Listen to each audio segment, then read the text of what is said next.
My name is Jeff Morgan. I'm from Dallas, Texas, and this is December the 29th, 2022, and I was forwarded this Amicus Curiae letter brief in support of Mr. Jeff Younger and his petition for the Writ of Mandamus.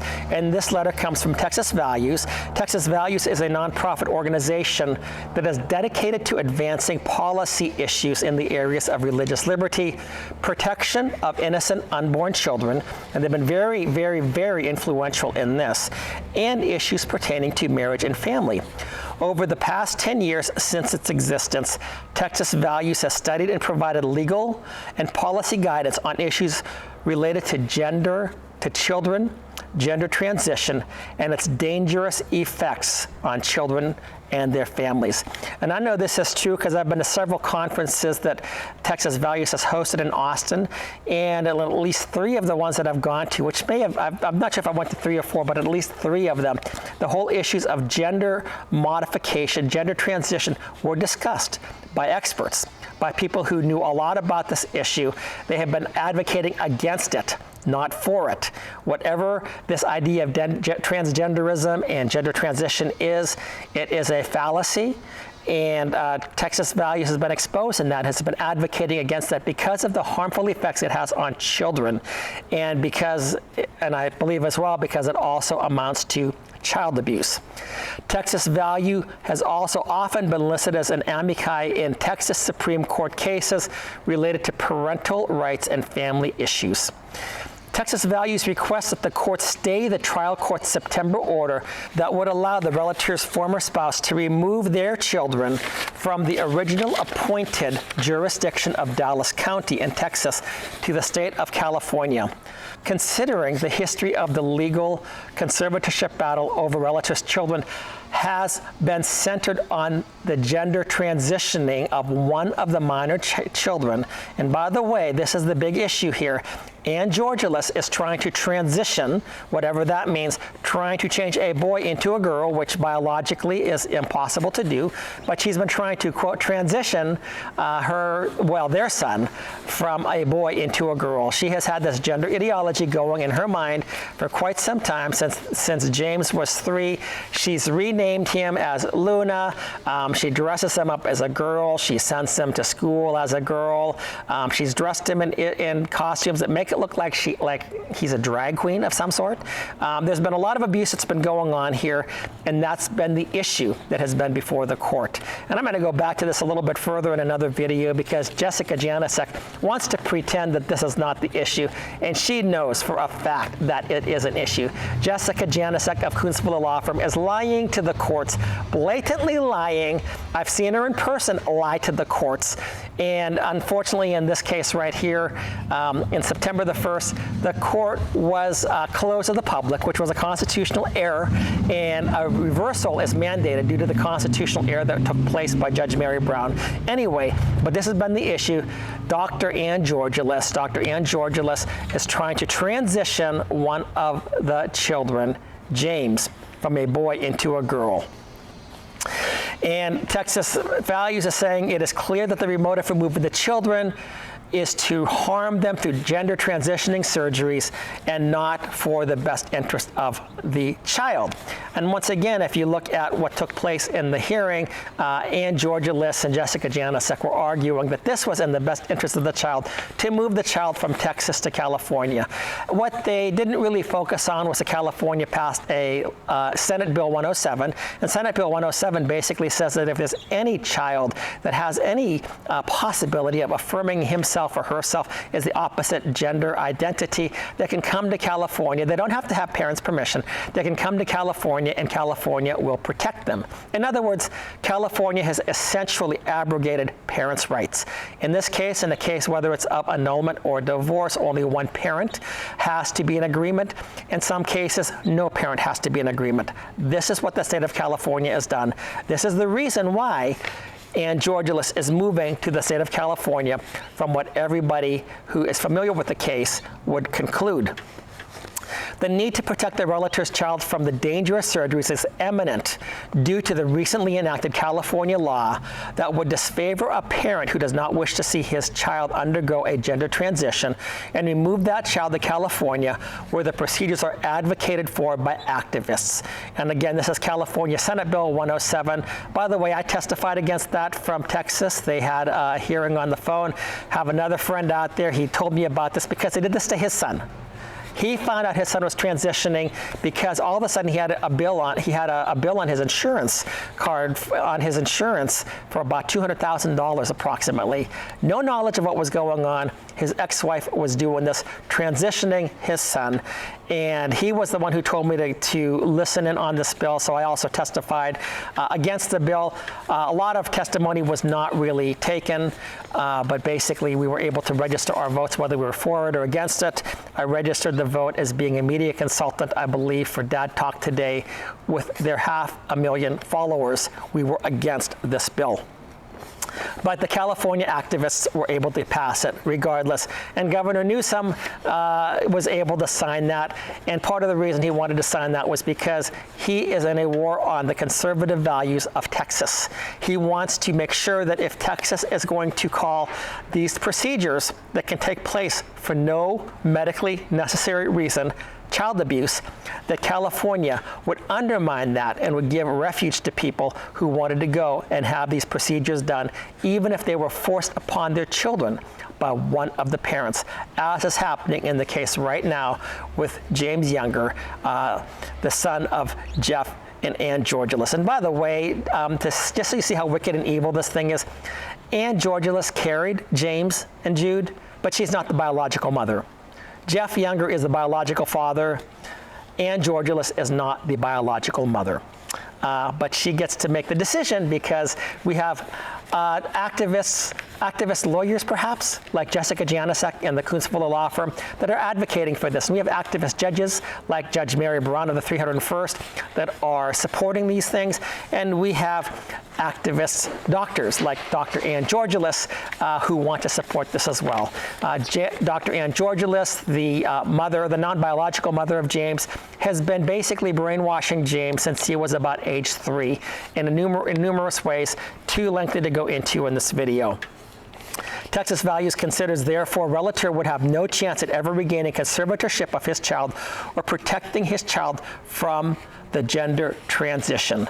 And if you've been watching this topic at all, there have been a number of people that have gone through the, quote, transitioning part who have said it's the worst thing that they've gone through in their lives.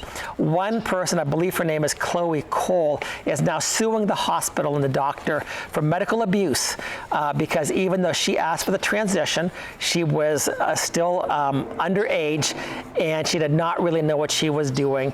Right now, she's seeking to sue them for medical abuse. She has transitioned. I've read numerous stories. I've seen videos of people that have detransitioned. It was the worst thing that was done. It was done not because there was a need to do it, but because the child was confused. And in this case, it would be done because the mother is trying to force it for ideological purposes, whatever they are, thinking that somehow she's acting in the best interest of the child. I can understand why Jessica Janicek would want to defend this and why Kunstfuller Law Firm would like to defend this. You've got to remember, from their perspective, they're attorneys. They get money every time they're in court. But if you open up this can of worms and allow gender transitioning, and every gender transitioning case becomes a new legal case, you know they're going to make a ton of money off of this. They've already made a ton of money off of this case right now. So the root of money is the source of all evil, especially if you are a lawyer in many instances, and especially if you are the Kunstfuller Law Firm in many instances, I believe.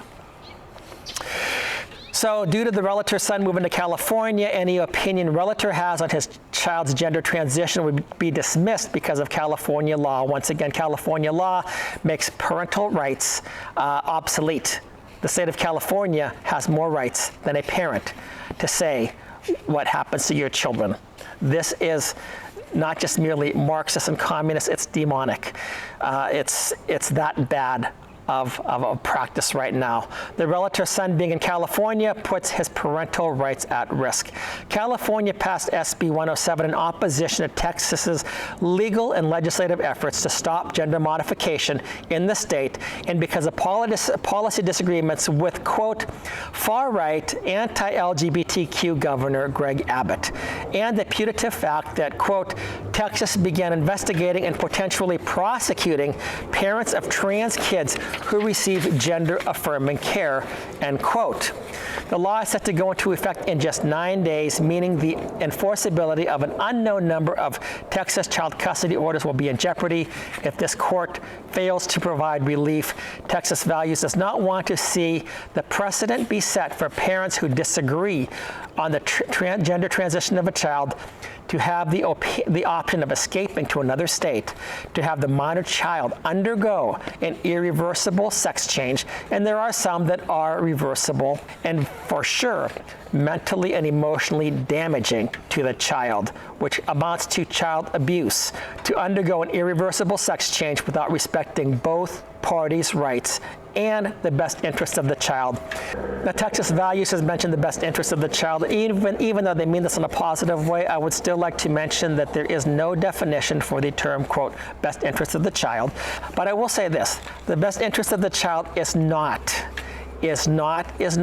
cutting off healthy body parts to help a child with a disorder live in his fantasy or her fantasy. So the best interest of the child is never to have a child's penis cut off when the penis is healthy and the child is a boy, never to have a girl's breast cut off, a mastectomy, when the breasts are healthy. There's no medical reason for this, but we have a disorder, a psychological disorder within the child. We never, ever cut off a child's penis. We never ever cut off a girl's breasts. We do not give them puberty blockers before they hit puberty, because puberty often resolves these issues. We do not give them puberty blockers and claim that that's in the best interest of the child. There may be some reasons that puberty blockers are necessary at times medically, but not for this mental, psychological disorder that is in the children. So Texas Values concludes, we ask the courts to intervene and to reconsider the order that would allow the relator's spouse to relocate relator's child out of the original jurisdiction of Dallas County, Texas.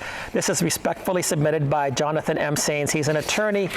He's the head of Texas Values. Great fighter, great organization. I'm very glad to see that Texas Values has gotten involved in this as well. So we now have people that are against this, that are opposing this, because they understand that transitioning a child is abuse.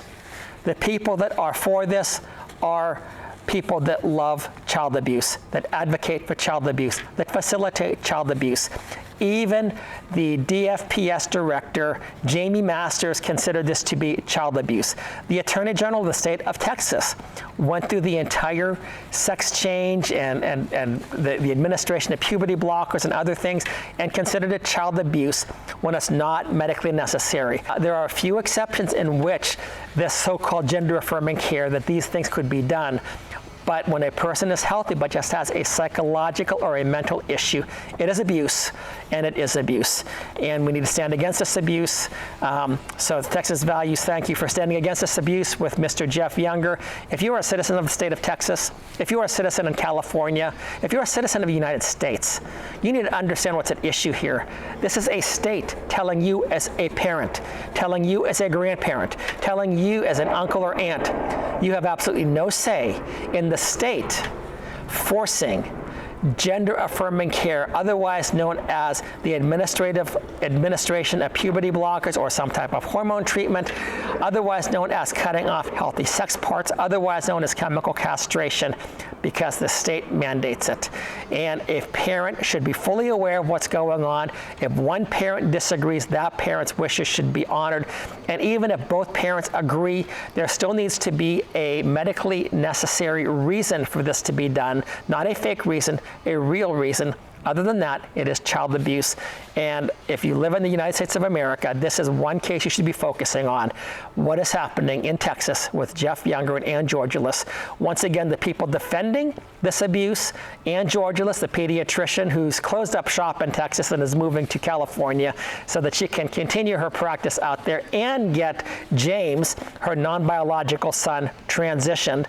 The other people are Jessica Janicek of the Kunstfuller Law Firm. She is a facilitator of this, and the Kunstfuller Law Firm itself. I believe it's because they see that this is a monetary windfall if they can get this stuff in place, because there will be more and more cases coming forward, and that will be a lot of money for them. The pharmaceutical companies that actually administer the puberty blockers and some of the other drugs that are necessary, such as Lupron. This is a huge, huge, huge financial windfall for them. And then, of course, you have Mary Brown, Judge Mary Brown, who evidently is an advocate of this gender-expansive transgender ideology, and it is an ideology. It's called a gender identity disorder, but she's advocating for this. These are the people advocating for it. All good people of moral background, all good Christians, all good non-Christians. You can be an atheist and say, this is wrong. I know flaming lesbians who were saying, do not do this. I've met a trans person, a so-called trans person who's transitioned, and he told me, dear God, do not let this happen to children. He said himself, he waited until he was 18 or 20 or something like that to transition. Do not let this happen to children. This is abuse. However, once again, Ann Georgulas, Jessica Janicek, the Kunstfuller Law Firm, and Mary Fuller are all advocating for this abuse. We have to stop this abuse. The eyes of the entire country should be watching this case. Jeff Younger versus Ann Georgulas. Jeff is seeking to protect his son. Ann Georgulas, the non-biological mother, is seeking to abuse him and transition him. Thank you.